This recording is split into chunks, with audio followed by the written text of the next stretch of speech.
ರುದ್ರಾಣಿ ನಮ್ಗೆ ಎದುರಾದಾಗ ನಡೆದಿದ್ದನ್ನೆಲ್ಲ ನಾವು ಹೇಳಿ ಮುಗಿಸಿದೀವಿ. ಹಾಗಿದ್ದಾಗ ಒಬ್ಳು ತಾಯಿಯಾಗಿ ತನ್ನ ಮಗಳಿಗೆ ಅರ್ಥ ಮಾಡಿಸಿ ಅವಳ ಮನಸ್ಸನ್ನ ಬದಲಾಯಿಸ್ಬೇಕು. ಶ್ರೀಕರ್ ಇನ್ನೊಬ್ರು ಗಂಡ ಆಗಿದ್ದಾನೆ, ನಿನ್ನ ಗಂಡ ಆಗೋದಕ್ಕೆ ಹೇಗೆ ಸಾಧ್ಯ ಅಂತ ಹೇಳಬೇಕು ಅಷ್ಟೇ ಹೊರತು ಹೀಗೆ ಮಾಡೋದು ಅಂದ್ರೆ ಏನ್ರಿ? ಆವಾಗ ನಡೆದಿದ್ದನ್ನ ಮನಸ್ಸಲ್ಲಿ ಇಟ್ಕೊಂಡ್ಬಿಟ್ಟಿದ್ದಾಳೆ, ಅದಕ್ಕೆ ಈ ರೀತಿ ನಮ್ಮ ಮೇಲೆ ಸೇಡ್ ತೀರ್ಸ್ಕೊತಿದ್ದಾಳೆ. ನಾವೇನ್ ಬೇಕು ಅಂತ ಅವಳ ಕುಟುಂಬಕ್ಕೆ ಆಗ್ಲಿ ಅವಳ ಮಗಳಿಗೆ ಆಗ್ಲಿ ಅನ್ಯಾಯ ಮಾಡಿಲ್ಲ. ನಾವೇನೋ ನಂಬಿಕೆ ದ್ರೋಹ ಮಾಡ್ದ ಹಾಗೆ ನಮ್ಮ ಮೇಲೆ ದ್ವೇಷ ತೀರಿಸ್ಕೋಬೇಕು ಅಂತ ನೋಡ್ತಿದ್ದಾಳೆ. ನಮ್ಮನೆ ಸೊಸೆಯಾಗಿ ಅವಳ ಮಗಳನ್ನ ತಂದ್ಕೊಳ್ಳೋದಿಕ್ಕೆ ಅಲೈಕೆ ಜಾತಕ ಸರಿ ಹೋಗೋದಿಲ್ಲ ಅಂತ ಆವತ್ತೇ ಹೇಳಿದ್ವಲ್ಲ ವೇದ ಅವಳಿಗೆ. ಆದ್ರೂ ಅಮ್ಮ ಮಕ್ಳಿಬ್ರು ಯಾಕೆ ಇಷ್ಟೊಂದು ಹಠ ಮಾಡ್ತಿದ್ದಾರೆ ಅಂತ ನನ್ಗಂತೂ ಅರ್ಥ ಆಗ್ತಾ ಇಲ್ಲ. ಅವಳಿಗೆ ಮೊದ್ಲಿಂದಾನು ಇರೋ ಅಸೂಯೆ ಏನು ಅಂದ್ರೆ ಊರನ್ನೇ ಆಜ್ಞಾಪಿಸೋ ಅಂತ ಸ್ಥಾನದಲ್ಲಿದ್ರು ನನ್ನ ಊರಲ್ಲಿ ನಡೆಯೋ ಅಂತ ಸಾಮೂಹಿಕ ವಿವಾಹದಂತಹ ಕಾರ್ಯಕ್ರಮದಲ್ಲಿ ವೇದವತಿ ಯಜಮಾನಿಕೆ ಏನು ಅಂತ ಮನಸ್ಸಿನಲ್ಲೇ ದ್ವೇಷ ಬೆಳೆಸ್ಕೊಂಡಿದ್ದಾಳೆ. ಗೌರವ ಅನ್ನೋದು ಜನರು ತಾನಾಗಿ ತಾನೇ ಕೊಡ್ಬೇಕೇ ಹೊರತು ಬಲವಂತವಾಗಿ ನಾವು ತಗೊಳ್ಳೋದಕ್ಕೆ ಹೇಗಾಗುತ್ತೆ ವೇದ? ಅನ್ನಪೂರ್ಣ ದೇವಿ ಅನುಗ್ರಹ ನಿನ್ ಮೇಲಿರೋದ್ರಿಂದ, ಅವಳ ಆಶೀರ್ವಾದದಿಂದ ಅಮ್ಮನವ್ರಿಗೆ ಊರ್ನವ್ರಿಗೆ ನೀನ್ ಮಾಡಿರೋ ಸೇವೆಯಿಂದ ಅಷ್ಟೊಂದು ದೊಡ್ಡ ಹೆಸರು ತಗೊಂಡಿದ್ಯಾ.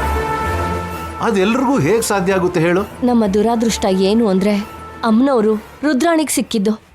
ಅದಕ್ಕೆ ನಮ್ಮ ಬಲಹೀನತೆನ ಅಡ್ಡ ಇಟ್ಕೊಂಡಿದ್ದಾಳೆ. ರುದ್ರಾಣಿ ಎಷ್ಟೇ ಕಂಡೀಷನ್ ಹಾಕಿದ್ರೂ ಸರಿ, ನಮ್ಮ ಶ್ರೀಕರ್ನ ಅಲೇಖ್ಯಾಗಿ ಕೊಟ್ಟು ಹೇಗ್ ಮದ್ವೆ ಮಾಡೋದು? ಅವನಿಗೆ ಅನ್ಯಾಯ ಮಾಡಿದ್ರೆ ಅದಕ್ಕಿಂತ ದೊಡ್ಡ ತಪ್ಪು ಇನ್ನೊಂದಿರೋದಿಲ್ಲ. ಹೌದು ವೇದ, ಅವರಿಬ್ರು ಪ್ರೀತಿಸಿ ಮದುವೆ ಆಗಿರೋರು, ಒಬ್ಬರನ್ನ ಬಿಟ್ಟು ಇನ್ನೊಬ್ರು ಇರೋಕ್ಕಾಗಲ್ಲ. ಇಬ್ರು ಎಷ್ಟೋ ಸಂದರ್ಭಗಳಲ್ಲಿ ನಮ್ಮಿಂದ ತುಂಬಾ ಬಯಸ್ಕೊಂಡಿದ್ದಾರೆ, ಮನೆಯಿಂದ ಹೊರಗಡೆನೂ ಹೋಗಿದ್ದಾರೆ. ಆದ್ರೂ ಸರಿ, ಒಬ್ರಿಗೊಬ್ರು ಪ್ರಾಣ ಕೊಡೋಷ್ಟು ಪ್ರೀತಿ ಮಾಡ್ಕೋತಾರೆ. ಹಾಗಿರೋರನ್ನ ಬೇರೆ ಮಾಡಬೇಕು ಅನ್ನೋ ಯೋಚನೆ ಕೂಡ ತಪ್ಪಾಗುತ್ತೆ ವೇದ. ಆದ್ರೆ ವಿಗ್ರಹ ನಮ್ಮ ಹತ್ರ ಹೇಗ್ ಬರೋಕ್ ಸಾಧ್ಯ ವೇದ? ಹೇಗ್ ಬರುತ್ತೆ ಅಂತ ನಾನು ಕೂಡ ಇವಾಗ ಹೇಳೋದಕ್ಕಾಗಲ್ಲ ರೀ. ಹಾಗಂತ ನನಗೆ ಪ್ರಾಣಾಪಾಯ ಇದೆ ಅಂತ ನನ್ನ ಸ್ವಾರ್ಥಕ್ಕೋಸ್ಕರ ನಾನು ಅವನಿನ ಬಲಿ ತಗೊಳ್ಳೋದಿಲ್ಲ. ಸೌಮ್ಯನ್ಗಾಗಿ ಅವನಿ ತಗೊಂಡಿದ್ ಒಂದೇ ಒಂದು ನಿರ್ಧಾರ ಇಲ್ಲಿವರೆಗೂ ತಗೊಂಡ್ಬಂದಿದೆ ನೋಡು. ಎಲ್ಲರನ್ನು ಅಲ್ಲೋಲ ಕಲ್ಲೋಲ ಮಾಡ್ಬಿಟ್ಟಿದೆ. ರುದ್ರಾಣಿ ಕೈಯಲ್ಲೇ ನಮ್ಮ ಇಡೀ ಕುಟುಂಬನ ಕೊಟ್ಟಂಗಾಗ್ಬಿಟ್ಟಿದೆ. ಪೌರ್ಣಮಿ ಹತ್ರಕ್ಕೆ ಬರ್ತಿದೆ, ಅಷ್ಟ್ರಲ್ಲಿ ಅಮ್ಮನವ್ರು ಬರ್ದಿದ್ರೆ ಏನ್ ಪರಿಸ್ಥಿತಿ? ಇನ್ನೇನು, ನಾನು ಸಾಯ್ತೀನಿ ಅಷ್ಟೇ ಅಲ್ವಾ? ನನ್ನ ಅಮ್ಮನವರು ನನಗೆ ಯಾಕಿಂತ ಪರೀಕ್ಷೆ ಇಟ್ಟಿದ್ದಾರೋ ನನಗೆ ಗೊತ್ತಾಗ್ತಿಲ್ಲ. ಅದಕ್ಕೆ ನಾನು ಪ್ರಾಣ ಬಿಡೋದಕ್ಕಾದ್ರೂ ಸಿದ್ಧವಾಗೇ ಇದ್ದೀನಿ. ಆದರೆ ಆ ರುದ್ರಾಣಿ ಅನ್ಕೊಂಡ ಹಾಗೆ ಮಾತ್ರ ನಿಜವಾಗ್ಲೂ ನಡೆಯೋದಕ್ಕೆ ಬಿಡೋಲ್ಲ. ಏನು ನಡಿಬೇಕೋ ಅದೇ ನಡೆಯುತ್ತೆ. ಅವನಿಗಂತೂ ಯಾವುದೇ ಪರಿಸ್ಥಿತಿಲೂ ಕಷ್ಟ ಕೊಡೋದಿಲ್ಲ. ಇಂಥ ಸಮಸ್ಯೆಯಲ್ಲಿ ಏನ್ ಮಾಡಬೇಕು ಅಂತ ಗೊತ್ತಾಗದಿರೋ ಪರಿಸ್ಥಿತಿ ಬರುತ್ತೆ ಅಂತ ನಾನು ಅನ್ಕೊಂಡಿರಲಿಲ್ಲ.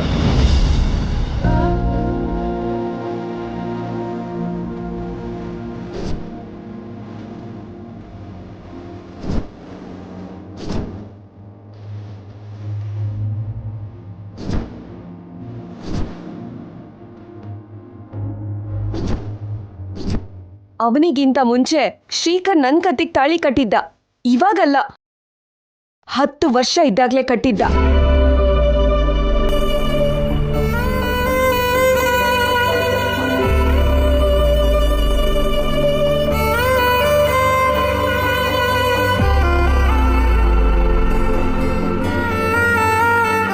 ಅವನಿ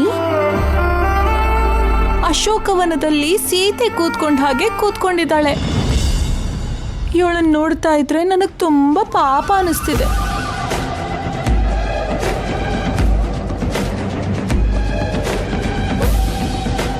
ಮಾಡಿರೋ ತಪ್ಪಿಗೆ ಅವನಿಗೆ ಸರಿಯಾದ ಶಿಕ್ಷೆ ಆಗಿದೆ. ಅವಳಿಗೆ ನಾವು ಕರುಣೆ ತೋರಿಸೋ ಅವಶ್ಯಕತೆ ಇಲ್ಲ. ಮಾಡಿರೋ ತಪ್ಪಿಗೆ ತಕ್ಷಣ ಶಿಕ್ಷೆ ಆಗೋ ಹಾಗಿದ್ದಿದ್ರೆ ನನಗಿಂತ ಮುಂಚೆ ನಿಮಗೆ ಯಾವತ್ತೂ ಆಗ್ಬೇಕಿತ್ತು ಅಲ್ವಾ? ಮತ್ತೆ ನಿಮಗೆ ಯಾಕೆ ಆಗ್ತಿಲ್ಲ? ನಿಹಾರಿಕಾ ಅವರು ಯಾವ ತಪ್ಪು ಮಾಡಿಲ್ದಿರೋದಕ್ಕೆ ಆಗ್ತಿಲ್ಲ. ನಿಜ ಗೊತ್ತಾದ ದಿನ ನೀವು ಎಂಥ ಭಯಂಕರವಾದ ವ್ಯಕ್ತಿ ಜೊತೆ ಓಡಾಡ್ತಾ ಇದ್ದೀರೋ ನಿಮಗೆ ಅರ್ಥ ಆಗತ್ತೆ. ನಿಹಾರಿಕಾ ಅವ್ರ ಬಗ್ಗೆ ಯಾಕೆ ಬಿಡು, ಮೊದಲು ನಿನ್ ವಿಷಯ ಹೇಳು. ರುದ್ರಾಣಿ ಹಾಕಿರೋ ಕಂಡೀಷನ್ ಬಗ್ಗೆ ನೀನ್ ಏನ್ ನಿರ್ಧಾರ ತಗೊಂಡೆ? ಈ ಮನೆಗ್ ಬಂದು ಎಷ್ಟೋ ತ್ಯಾಗ ಮಾಡಿದ್ಯಾ ಅಲ್ವಾ? ಅಂಥದ್ರಲ್ಲಿ ಅತ್ತೆಯವ್ರ ಪ್ರಾಣನ್ ಕಾಪಾಡೋದಕ್ಕೋಸ್ಕರ ಶ್ರೀಕರ್ನ ಬಿಟ್ಕೊಡಕ್ಕಾಗಲ್ವಾ? ಅವನಿ ಮಾತನ್ನ ತಪ್ಪವಳೆ ಅಲ್ಲ, ಕೊಟ್ಟಿರೋ ಮಾತ್ಗೋಸ್ಕರ ಎಷ್ಟು ದೂರ ಆದ್ರೂ ಹೋಗ್ತಾಳೆ, ಎಂತ ತ್ಯಾಗ ಬೇಕಾದ್ರೂ ಮಾಡ್ತಾಳೆ. ನೀನೇನಾದ್ರೂ ಶ್ರೀಕರ್ನ ತ್ಯಾಗ ಮಾಡಿದ್ರೆ ಚರಿತ್ರೆಯಲ್ಲಿ ನಿನ್ನ ತ್ಯಾಗ ಸುವರ್ಣಾಕ್ಷರದಲ್ಲಿ ಬರೆಯಲ್ಪಡುತ್ತದೆ. ಹೌದು ಅವನೇ, ಗಂಡನ್ನ ಮತ್ತೊಂದು ಹೆಣ್ಣಿಗೆ ತ್ಯಾಗ ಮಾಡುವಂಥ ಘಟನೆಗಳು ರೇರ್ ಆಗಿ ನಡೀತಾ ಇರುತ್ತೆ. ನೀನೇನಾದ್ರೂ ಮಾಡಿದೆ ಅಂದ್ರೆ ಚರಿತ್ರೆಯಲ್ಲೇ ಅಲ್ಲ, ನಮ್ಮ ಇಡೀ ವಂಶದಲ್ಲೇನೆ ಒಂದು ದೊಡ್ಡ ಸ್ಥಾನದಲ್ಲಿ ಉಳ್ಕೋತೀಯ. ನೀನೊಬ್ಳು ತ್ಯಾಗ ಮಾಡೋದಕ್ಕೆ ಸಿದ್ಧ ಅದೇ ಅಂದ್ರೆ ಮನೇಲಿ ನಮ್ಮ ಎಲ್ಲಾರ ಸಮಸ್ಯೆನೂ ತೀರೋಗುತ್ತೆ. ಹೋಗವನಿ, ಆ ಸಿರಿಪುರಕ್ಕೆ ಹೋಗಿ ಶ್ರೀಕರ್ನ ಬಿಟ್ಕೊಡ್ತೀನಿ, ಅಲೇಖ್ಯ ಜೊತೆ ಮದ್ವೆ ಮಾಡ್ತೀನಿ, ಅಮ್ಮವ್ರನ್ನ ಕೊಟ್ಬಿಡಿ ಅಂತ ಹೇಳಿ ತಗೊಂಬಾ. ನನ್ನ ಸ್ಥಾನದಲ್ಲಿ ನಿಮ್ಮ ಹೆಂಡ್ತೀರೇ ಇದ್ದಿದ್ರೆ ಇಂಥ ಸಲಹೆನೇ ಕೊಡ್ತಾ ಇದ್ರಾ? ನನ್ನ ಹೆಂಡತಿ ಏನಕ್ಕಿರ್ತಾಳೆ? ಇವಳೆ ನಿಂತರ ವಿಗ್ರಹನ ಕಳ್ತನ ಮಾಡ್ದವಳಲ್ವಲ್ಲ. ಆದ್ರೂ ಶ್ರೀಕರಿಗಿರೋ ಥರ ಆ ಚೈಲ್ಡ್ ಎಪಿಸೋಡ್ ಇದ್ದ ಹಾಗೆ ನಮ್ ಎಲ್ರಿಗೂ ಇರುತ್ತಾ ಹೇಗೆ? ಶ್ರೀಕರ್ ಜೀವನದಲ್ಲಿ ಅಲೇಖ್ಯ, ನಿಹಾರಿಕಾ, ಅವನಿ ಮೂವರ ಜೊತೆ 3 ಸ್ಟೋರಿಗಳು ಮಾಮೂಲಿಯಾಗಿಲ್ಲ ಅಲ್ವಾ? ಒಳ್ಳೆ ಸಿನಿಮಾ ತೆಗಿಬೋದು. ಕೆಲವು ಸಲ ಕೆಲವು ವಿಷಯಗಳಲ್ಲಿ ಹೊಂದ್ಕೊಳ್ದೆ ಬೇರೆ ಅವಕಾಶ ಇರಲ್ಲ. ನಾನು ಶ್ರೀಕರ್ ಅವ್ರನ್ನ ಪ್ರೀತಿಸ್ದೆ, ಆದ್ರೆ ನಮ್ಮ ಮದ್ವೆ ನಡೀಲಿಲ್ಲ. ಕೃಷ್ಣನ್ನ ಮದ್ವೆ ಮಾಡ್ಕೊಂಡು ಸಂತೋಷವಾಗಿ ಇದೀನಲ್ವಾ? ಎಲ್ರೂ ನಿನ್ ಹಾಗೆ ಬದ್ಲಾಗಲ್ಲ. ನೀನ್ ಮಾತ್ರ ಊಸರವಳ್ಳಿ ಜಾತಿಗೆ ಸೇರ್ದೋಳು. ನಿಹಾರಿಕಾ ಹೇಳ್ದಾಗೆ ಕೆಲವು ಸಂದರ್ಭಗಳಲ್ಲಿ ಅಡ್ಜಸ್ಟ್ ಆಗದೆ ತಪ್ಪಲ್ಲ.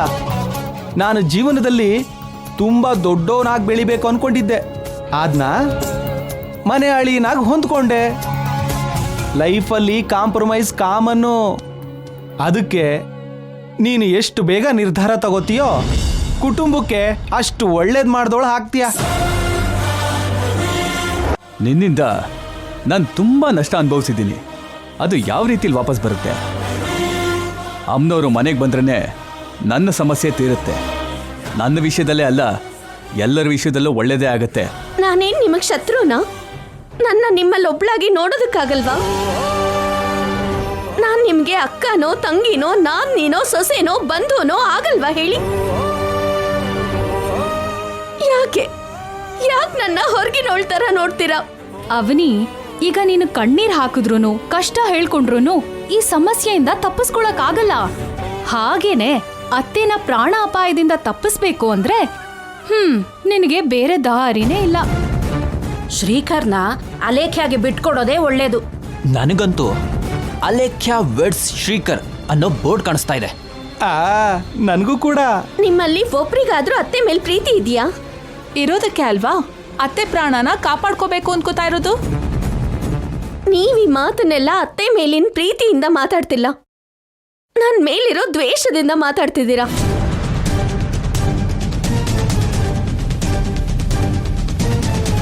ಕುಟುಂಬ ಕ್ಷೇಮದ ಬಗ್ಗೆ ಮಾತಾಡ್ತಾ ಇಲ್ಲ, ನಿಮ್ ಸ್ವಾರ್ಥದ ಬಗ್ಗೆ ಮಾತಾಡ್ತಾ ಇದ್ದೀರಾ. ಅಮ್ಮನವ್ರ ಮನೆಗ್ ಬರ್ಲಿಲ್ಲ ಅಂದ್ರೆ ಇನ್ನೆಷ್ಟು ನಷ್ಟ ಆಗತ್ತೋ, ಆಸ್ತಿ ಬಂಗಾರ ಹೋಗುತ್ತೇನೋ ಅನ್ನೋ ಭಯದಿಂದ ಮಾತಾಡ್ತಾ ಇದ್ದೀರಾ. ನಾನೇನ್ ಮಾಡ್ಬೇಕೋ ನೀವೆಲ್ಲ ಹೇಳೋ ಅವಶ್ಯಕತೆ ಇಲ್ಲ.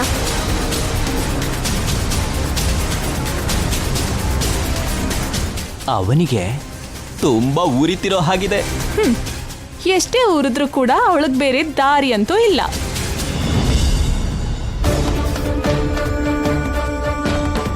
ಎಲ್ಲರೂ ನಿನ್ ಸುತ್ತ ಸೇರಿ ಹದ್ದು ರಣಹದ್ದಿನ ಹಾಗೆ ಕಿತ್ತು ತಿಂತಿದ್ದಾರೆ. ನಮ್ಮ ಮನೆಯವರೆಲ್ಲರೂ ನಿನ್ ಹತ್ರ ಬಂದು ಏನ್ ಮಾತಾಡ್ತಿದ್ರೋ ಕೇಳಿಸ್ಕೊಂಡೆ.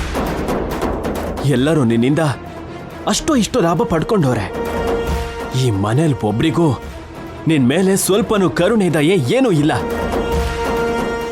ಆ ನಿಹಾರಿಕಾ ನಾಯಕತ್ವದಲ್ಲಿ ಅವಳ ಹಿಂದೆ ಕುದುರೆಗಳ ಹಾಗೆ ನಡೀತಿದ್ದಾರೆ. ಓದ್ಕೊಂಡಿದ್ದಾರೆ, ಸಂಸ್ಕಾರವಂತ ಮನೇಲಿ ಬೆಳೆದಿದ್ದಾರೆ. ಬುದ್ಧಿ ಮಾತ್ರ ಒಳ್ಳೇದ್ ಬಂದಿಲ್ಲ. ಅದಕ್ಕೆ ಹೇಳ್ತಾರೆ ಬಾಬಾ, ಮಕ್ಕಳನ್ನ ಹೆರ್ಬೋದು ಆದ್ರೆ ಅವ್ರ ಹಣೆ ಬರಹನ ಹೇರೋಕ್ಕಾಗಲ್ಲ ಅಂತ. ತಾನ್ ಕೆಟ್ಕೋತಿ ಇಡೀ ವನನ ಹಾಳು ಮಾಡ್ತು ಅನ್ನೋ ಹಾಗೆ ನಿಹಾರಿಕಾ ನಮ್ಮ ಮನೆಯವ್ರನ್ನೆಲ್ಲರೂ ತನ್ನ ಮುಷ್ಟಿನಲ್ಲಿ ಬಂಧಿಸ್ಕೊಂಡು ತನ್ನ ದ್ವೇಷ ತೀರಿಸ್ಕೋತಿದ್ದಾಳೆ. ನನ್ನ ತ್ಯಾಗ ಮಾಡು ಅಂತ ಅವ್ರು ತುಂಬಾ ಈಸಿಯಾಗಿ ಹೇಳ್ತಿದ್ದಾರೆ. ನೀನ್ ಮಾತ್ರ ಅವಸರ ಪಟ್ಟು ನನಗೆ ದೂರ ಆಗ್ಬೇಡ. ನಿನ್ನ ಬಿಟ್ಟಿರೋದಕ್ಕೆ ನನಗಾಗಲ್ಲ. ಆ ಅಲೇಖ್ಯನ ಕನ್ಸಲ್ಲಿ ಕೂಡ ನಾನು ಮದುವೆ ಮಾಡ್ಕೊಳ್ಳಲ್ಲ. ನಿನ್ನ ಬಿಡ್ಬೇಕು ಅಂತ ನನಗ್ ಮಾತ್ರ ಯಾಕಿರತ್ತೆ ಬಾವ? ಕೊನೆ ನಿಮಿಷದಲ್ಲಾದ್ರೂ ಯಾವುದೋ ಒಂದು ಅದ್ಭುತ ನಡೆಯುತ್ತೆ ಅನ್ನೋ ನಂಬಿಕೆ ನನಗಿದೆ. ಆದ್ರೆ ಈಗ ಸದ್ಯದ ಪರಿಸ್ಥಿತಿಗಳು ಸುನಾಮಿ ತರ ಮೈಮೇಲ್ ಬರ್ತಿದ್ರೆ ಸ್ವಲ್ಪ ಭಯ ಆಗ್ತಾ ಇದೆ. ಅವನಿ, ಆದ್ರೂ ನನಗೊಂದು ವಿಷಯ ಅರ್ಥ ಆಗದೆ ಕೇಳ್ತಿದ್ದೀನಿ. ರುದ್ರಾಣಿ ಹಾಕಿರೋ ಕಂಡೀಷನ್ಗೆ ನಾವ್ಯಾಕೆ ಭಯ ಪಡ್ಬೇಕು? ವಿಗ್ರಹ ಅವಳ ಹತ್ರ ಇದೆ ಅಂತ ನಮಗೆ ಗೊತ್ತಿರೋದಕ್ಕೆ ಪೊಲೀಸ್ ಕಂಪ್ಲೇಂಟ್ ಕೊಟ್ಟು ಪೊಲೀಸರ ಜೊತೆಗೆ ಹೋಗಿ ನಮ್ಮ ವಿಗ್ರಹನ ನಾವು ತಗೊಳ್ಳೋಣ. ನಮ್ಮ ಹಿಂದೆ ನಮ್ಮ ಕುಟುಂಬ ಬರುತ್ತೆ, ಪೊಲೀಸರು ಬರ್ತಾರೆ, ನಮ್ಮ ಊರ್ನವ್ರು ಬರ್ತಾರೆ, ನಮ್ಮ ಹಿಂದೆ ದೊಡ್ಡ ಸೈನ್ಯನೇ ಇರತ್ತೆ. ರುದ್ರಾಣಿಗೆ ನಾವು ಭಯ ಪಡಬೇಕಾಗಿರೋ ಅಗತ್ಯನೇ ಇಲ್ಲ. ರುದ್ರಾಣಿಯವರಂಥ ಡಿಕ್ಟೇಟರ್ಗಳು ಜನರ ಕೈಯಲ್ಲಿ ಅಂತ್ಯ ಆಗೋಗಿ ಕಾಲಗರ್ಭದಲ್ಲಿ ಸೇರ್ಕೊಂಡಿದ್ದಾರೆ. ನಾವು ಅಂಥ ಆಕ್ಷನ್ನೇ ತಗೊಳ್ಳೋದು ಬೆಟರ್. ಆ ವಿಗ್ರಹ ನಮ್ದಲ್ಲ ಅಂತ ಅವಳಿಗೆ ಹೇಳೋಕ್ಕಾಗಲ್ಲ. ಯಾಕಂದ್ರೆ ನಮ್ದೆ ಅಂತ ಹೇಳೋದಕ್ಕೆ ಬೇಕಾಗಿರೋ ಆಧಾರಗಳಿದೆ. 1000 ಜನ ಸಾಕ್ಷಿ ಇದ್ದಾರೆ. ಹಳ್ಳಿನಲ್ಲಿ ನಾವು ಮಾಡಿರೋ ಪ್ರತಿ ಹಬ್ಬ ಕೂಡ ನಮಗೆ ಸಾಕ್ಷಿ ಆಗುತ್ತೆ. ನಾವು ಈ ಆಂಗಲಲ್ಲಿ ಯಾಕೆ ಸ್ಟೆಪ್ನ ತಗೋಬಾರ್ದು? ನೀನ್ ಹೇಳ್ದ ಹಾಗೆ ಮಾಡ್ಬೋದು ಬಾವ. ಆದ್ರೆ ಒಂದ್ ಅಪಾಯ ಇದೆ. ಏನದು? ರುದ್ರಾಣಿ ಬುದ್ಧಿ ಇಲ್ದೇ ಇರೋಳೇನಲ್ಲ. ನಮ್ಮಿಂದ ಎಂತ ರಿಯಾಕ್ಷನ್ ಬರುತ್ತೆ ಅಂತ ಊಹಿಸ್ತಾಳೆ. ಅವಳು ಅನ್ಕೊಂಡ ಹಾಗೆ ನಡಿಲಿಲ್ಲ ಅಂದ್ರೆ ವಿಗ್ರಹನ ಮಾಯ ಮಾಡ್ತಾಳೆ. ಅವಳು ಮನೇಲೇ ಇಲ್ದೇ ಇರೋ ಹಾಗೆ ಎಚ್ಚರಿಕೆ ವಹಿಸ್ತಾಳೆ. ನಾವು ಪೊಲೀಸರ ಜೊತೆ ಹೋದ್ರೆ ಅಷ್ಟಕ್ಕೂ ವಿಗ್ರಹ ನನಗೆ ಸಿಕ್ಕೇ ಇಲ್ಲ ಅಂತಾಳೆ. ಅವಳಿಗೆ ಭಯ ಪಟ್ಟು ಊರವರು ಸಾಕ್ಷಿ ಹೇಳಲ್ಲ. ಸೊ ನಾವು ಅವಸರ ಪಟ್ಟು ನಿರ್ಧಾರ ತಗೊಂಡ್ರೆ ಮತ್ತೊಂದ್ಸಲ ವಿಗ್ರಹದ ಸುಳಿವು ಸಿಗ್ದಾಗತ್ತೆ. ಅದಕ್ಕೆ ಎಚ್ಚರಿಕೆಯಿಂದ ವರ್ತಿಸಿ ವಿಗ್ರಹನ ಸ್ವಂತ ಮಾಡ್ಕೋಬೇಕು. ಈ ಸಮಯದಲ್ಲಿ ಅವಸರ ಪಟ್ರೆ ಅನರ್ಥಗಳಿಗೆ ಮೂಲ ಆಗತ್ತೆ. ನೀನು ಹೇಳಿದ್ದು ನಿಜಾನೇ. ಏನ್ ನಡೆಯುತ್ತೋ ಗೊತ್ತಿಲ್ಲ, ಆದ್ರೆ ನಾವು ಮಾತ್ರ ದೂರ ಆಗ್ಬಾರ್ದು.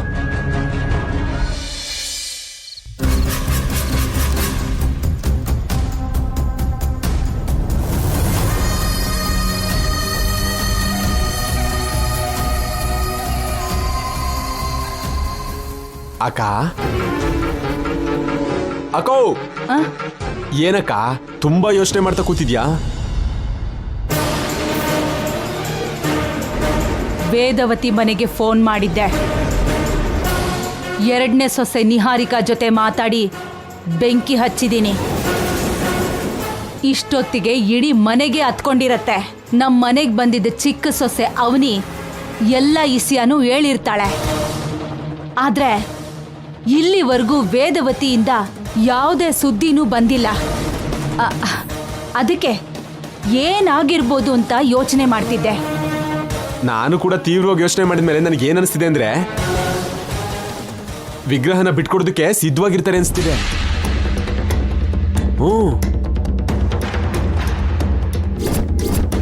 ನಮ್ಮ ಅಲೈಕೆ ಜೊತೆ ಶ್ರೀಕರ್ನ ಮದುವೆ ಮಾಡ್ಕೊಡೋದಕ್ಕೆ ಅವ್ರಿಗೆ ಇಷ್ಟ ಆಗಿರಲ್ಲ. ವಿಗ್ರಹ ಮುಖ್ಯನಾ ಚಿಕ್ಕ ಸೊಸೆ ಮುಖ್ಯನಾ ಅಂತ ಎಲ್ರೂ ಕೂತ್ಕೊಂಡು ಡಿಸ್ಕಸ್ ಮಾಡ್ತಿರ್ತಾರೆ.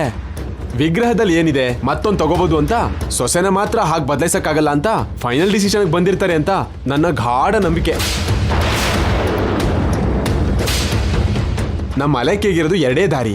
ಒಂದು, ಬೇರೆ ಸಂಬಂಧನ ಚೂಸ್ ಮಾಡೋದು. 2ನೇದು, ಜೀವನ ಪೂರ್ತಿ ಬ್ರಹ್ಮಚಾರಿಣಿಯಾಗೇ ಉಳ್ಕೊಳ್ಳೋದು. 2ನೇದೇನಾದ್ರೂ ನಡೀತು ಅನ್ಕೋ, ನಾನು ಊರಲ್ಲಿ ತುಂಬಾ ಜನ ಬ್ರಹ್ಮಚಾರಿಗಳಾಗೋದು ತಪ್ಪೋದೇ ಇಲ್ಲ. ಜೋರಾಗಿ ಮಾತಾಡ್ಬೇಡ್ವೋ, ಅಲಕ್ಯ ಕೇಳಿಸ್ಕೊಂಡ್ರೆ ನಿನ್ ಕತೆ ಮುಗಿಯತ್ತೆ. ಅಕ್ಕ, ಆ ಪಶುಪತಿನ ಅರುಂಧತಿ ಪೆಟ್ಟಿಗೆಲ್ ಬಂಧಿಸ್ದಾಗೆ ನಮ್ಮ ಅಲೇಕೆ ತನ್ನನ್ ತಾನು ಆ ರೂಮಲ್ಲಿ ಬಂಧಿಸ್ಕೊಂಡಿದ್ದಾಳೆ. ನನ್ ಮಾತು ಕೇಳಿಸಲ್ಲ ಅಕ್ಕ.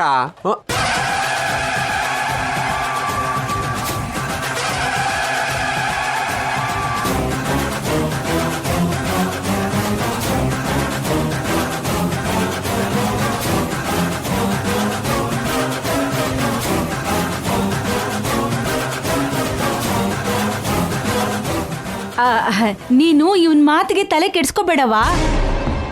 ಹೌದು ಬಂಗಾರ, ಸುಮ್ನೆ ತಮಾಷೆಗೆ ಹೇಳಿದೆ. ಅಷ್ಟೇನಾ? ನಾನೇನೋ ಸೀರಿಯಸ್ ಆಗಿ ಹೇಳ್ದೇನೋ ಅನ್ಕೊಂಡೆ. ಅಯ್ಯೋ ಹಾಗೆ ಸುಮ್ನೆ.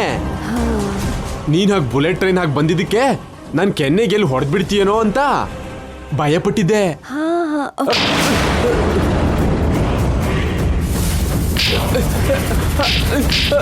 ಹೊಡಿಬೇಡ ಅಂತ ಹೇಳಕ್ಕ. ಬಿಡಲ್ಲ ನಾನಿನ್ನ. ಅಕ್ಕ ಬದುಕ್ಸ್ದೆ ಅಕ್ಕ. ಹೇಗ್ ಮಾತಾಡ್ತಿದ್ದ ನೋಡು. ಅವ್ರ ಕಡೆಯಿಂದ ಫೋನ್ ಆಗ್ಲಿ ಅಥವಾ ಬೇರೆ ಯಾರು ಬಂದಿಲ್ಲ ಅಲ್ವಾ, ಅದಕ್ಕೆ ಹಾಗಂದೆ. ಎಡ್ಗಾಲಲ್ಲಿ ಒದ್ದೆ ಅಂದ್ರೆ ಊರಿನ ಎಡ್ಗಡೆ ಇರೋ ಸ್ಮಶಾನದಲ್ಲಿ ಬೀಳ್ತೀಯ. ನಿನ್ ತಮ್ಮ ಇನ್ನೊಂದ್ ಸರಿ ಹಾಗೆ ಮಾತಾಡ್ದ ಅಂದ್ರೆ ನನ್ ಕೈಲೇ ಸಾಯ್ತಾನೆ. ನನ್ಗಿಷ್ಟ ಆಗ್ದಿರೋ ಮಾತಾಡಿದ್ರೆ ಅದೇ ನಡೆಯುತ್ತೆ. ಹಾಗಾದ್ರೆ ಇವಾಗ ನಿಂಗೆ ಇಷ್ಟ ಆಗೋ ಮಾತು ಹೇಳ್ತೀನಿ ಕೇಳು. ಅಕ್ಕ ನೀನೊಂದು ಕೆಲಸ ಮಾಡು. ಅವರಿಂದ ಇನ್ನೂ ಫೋನ್ ಬಂದಿಲ್ಲ. ಅವ್ರು ಯಾಕೆ ಫೋನ್ ಮಾಡಿಲ್ಲ ಅಂತ ಕಾಯೋದ್ರ ಬದಲು ನೀನೇ ಹೋಗಿ ಮಾತಾಡು. ಎಷ್ಟೇ ಆದ್ರೂ ನಮ್ಮ ಹೆಣ್ಣು ಹೆತ್ತೋರಲ್ವಾ. ಹೇಗಿದೆ ನನ್ನ ಅದ್ಭುತವಾಗಿರೋ ಯೋಚನೆ? ಅಮ್ಮ ಅಯ್ಯೋಯ್ಯೋ ಅಕ್ಕ ಅಲ್ಲೂ ಹೋಯ್ತು. ಕೆಟ್ಟದ್ ಮಾತಾಡಿದ್ರೆ ಮಗಳು ಹೊಡಿತಾಳೆ, ಒಳ್ಳೇದ್ ಮಾತಾಡಿದ್ರೆ ತಾಯಿ ಹೊಡಿತಾಳೆ. ಥೂ ನನ್ನ ಜನ್ಮಕ್ಕಿಷ್ಟು.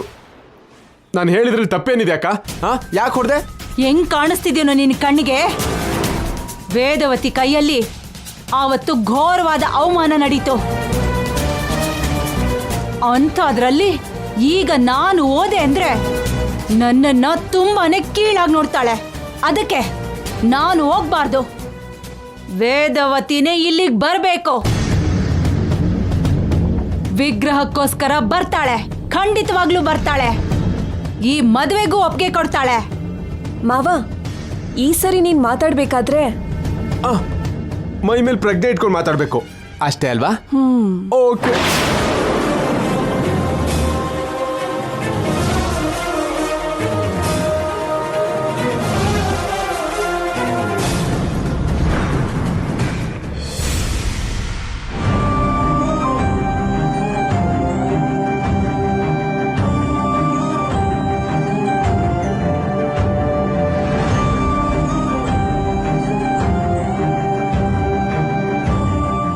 ಏನ್ ನಿರ್ಧಾರ ಮಾಡ್ದೆ ಅವನಿ? ಅಲೇಖ್ಯಂಗೆ ಶ್ರೀಕರ್ನ ಬಿಟ್ಕೊಡ್ಬೇಕು ಅಂತಿದ್ಯಾ? ತಡ ಮಾಡಿದ್ರೆ ಅಮೃತ ಕೂಡ ವಿಷ ಆಗುತ್ತೆ ಅನ್ನೋ ಹಾಗೆ ನೀನ್ ನಿರ್ಧಾರ ತಗೊಳ್ಳೋದ್ರಲ್ಲಿ ತಡ ಆದ್ರೆ ಅತ್ತೆ ನಮ್ಗೆ ಸಿಗಲ್ಲ. ನಮ್ಮಮ್ಮನ ಪ್ರಾಣನ ಅಡ್ಡ ಇಟ್ಕೊಂಡು ನೀನ್ ನಿರ್ಲಕ್ಷ್ಯ ಮಾಡೋದು ಕರೆಕ್ಟ್ ಅನ್ನಿಸ್ತಿದ್ಯಾ ಅವನಿ?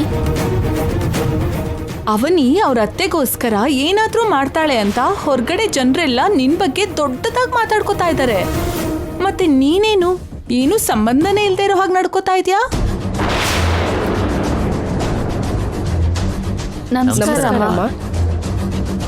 ನಮಸ್ಕಾರ. ಅಲ್ಲೋಡು, ರೈತರು ಮತ್ತೆ ಬಂದಿದ್ದಾರೆ. ಈ ಸರಿ ಏನ್ ಸಮಸ್ಯೆ ಬಂದಿದ್ಯೋ ಏನೋ. ಅವತ್ತು ಬೆಳೆ ನಾಶ ಆಗಿದೆ ಅಂದಿದ್ರು, ಈ ಸಾರಿ ಮನೆನೇ ಸುಟ್ಟೋಯ್ತು ಅಂತ ಹೇಳ್ತಾರೇನೋ. ನಡೀರಿ. ಇಷ್ಟೊತ್ತಲ್ಲಿ ಬಂದಿದ್ದೀರಲ್ಲ? ಊರಲ್ಲಿ ಪರಿಸ್ಥಿತಿ ಚೆನ್ನಾಗಿಲ್ಲಮ್ಮ. ದಿನ ದಿನ ನಷ್ಟ ಕಷ್ಟ ಜಾಸ್ತಿ ಆಗ್ತಿದೆ. ಮಿಡ್ತ ದಾಳಿಂದ 90% ಬೆಳೆ ನಾಶ ಆಗೋಯ್ತು. ಉಳಿದಿರೋ 10% ಮಳೆ ಇಲ್ಲದೆ ಒಣಗೋಗಿದೆ ಅಮ್ಮ. ಎಲ್ಲಿ ಏನು ನಡೀತೋ ಒಂದೂ ಗೊತ್ತಾಗ್ತಾ ಇಲ್ಲ. ರೈತರೆಲ್ಲ ತುಂಬ ಕಷ್ಟದಲ್ಲಿದ್ದಾರೆ. ಸದ್ಯಕ್ಕೆ ನಮ್ಮ ಪರಿಸ್ಥಿತಿ ಏನಂದ್ರೆ 1 ವಾರ ಹೋದ್ಮೇಲೆ ಊಟ ಮಾಡಕ್ಕೂ ಏನೂ ಇರಲ್ಲ. ಅಂತ ಮಾತೆಲ್ಲ ಆಡಕ್ ಹೋಗ್ಬೇಡಿ. ಅಂತ ಪರಿಸ್ಥಿತಿನ ಯಾವತ್ತೂ ಬರೋದಕ್ ಬಿಡೋಲ್ಲ. ಅಗತ್ಯ ಬಂದ್ರೆ ಎಲ್ಲಾರ್ಗೂ ಇಲ್ಲಿಂದಾನೆ ಅಕ್ಕಿ ಬೇಕಾಗಿರೋ ಸಾಮಾನು ಕಳಿಸ್ತೀನಿ. ಸಮಸ್ಯೆಗೆ ಶಾಶ್ವತವಾದ ಪರಿಹಾರನ ಹುಡುಕ್ಬೇಕಲ್ವಾ? ಈ ಥರ ಇನ್ನು ಎಷ್ಟು ದಿನ ಇರಕ್ಕಾಗತ್ತೆ? 4-5 ಕುಟುಂಬ ಆದ್ರೆ ಹಾಗೆ ಮಾಡ್ಬೋದು. ಆದ್ರೆ ಇಡೀ ಊರಿಗೆ ಆದ್ರೆ ನೀವ್ ಹೇಗ್ ಮಾಡಕ್ಕಾಗತ್ತೆ? ನಾವು ಸಮಯ ನೋಡ್ಕೊಂಡು ಬರ್ತೀವಿ. ನೀವು ಸ್ವಲ್ಪ ಧೈರ್ಯವಾಗಿರಿ. 3 ದಿನದಲ್ಲಿ ಅಮ್ಮನವ್ರು ಉತ್ಸವ ಮಾಡಬೇಕು ಅಂತಿದ್ದೀವಿ. ಪ್ರತಿ ವರ್ಷದ ಹಾಗೆ ಈ ವರ್ಷ ಕೂಡ ನಿಮ್ಮ ಕುಟುಂಬದವ್ರೆಲ್ಲರೂ ಅಮ್ಮನವ್ರ ತಗೊಂಡು ಊರಿಗೆ ಬರಬೇಕು. ನೀವು ಪ್ರಸಾದ ತಯಾರು ಮಾಡಿ ಹೊಲದ ಹತ್ರ ಪೂಜೆ ಮಾಡಿದ್ರೆ ಬೆಳೆಗಳು ಚೆನ್ನಾಗಿ ಬರುತ್ತೆ ಅಂತ ತುಂಬ ವರ್ಷದಿಂದ ನಮ್ಮ ನಂಬಿಕೆ.